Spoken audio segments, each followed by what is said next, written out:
wax yung paint. First time ko magkaroon itong depilatory heater na to. Ang usually na ginagamit ko is epilator. And parang hindi na siya po pwede sa akin, pero tatry ko pa rin to. Para siyang yung binibili ko na wax strip. Ayun, na-try ko na yun, pero ito hindi pa. Na pwedeng idirekta sa balat, pwedeng ilagay sa strip. So, yan ang instructions. Waxing method. Ayun.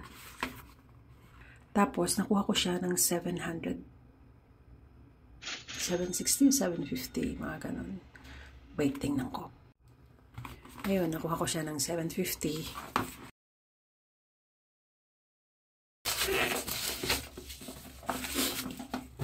Sa loob ng box, meron siyang kasamang instruction manual. Ito yung mismong heater.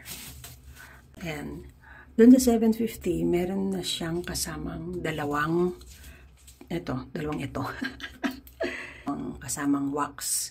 And then, syempre, yung saksakan niya, kasama na yung 100 pieces na waxing strips.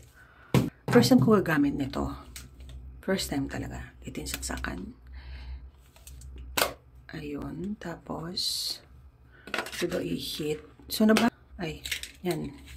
Tapos, meron siyang papel dyan. Syempre, tatanggalin yan habang iniinit. So, first time ko gagamit, kaya hindi ko masabi kung okay pa siya or what.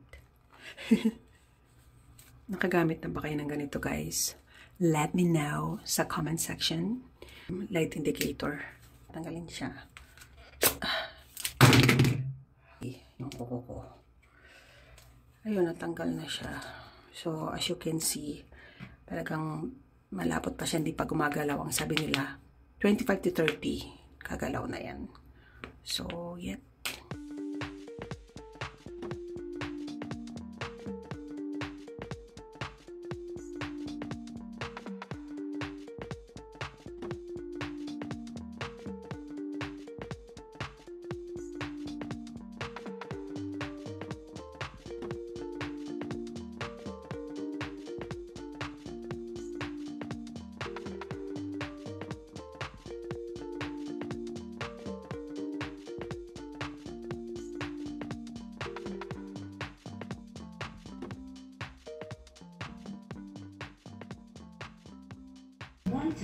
Mapipino kasi.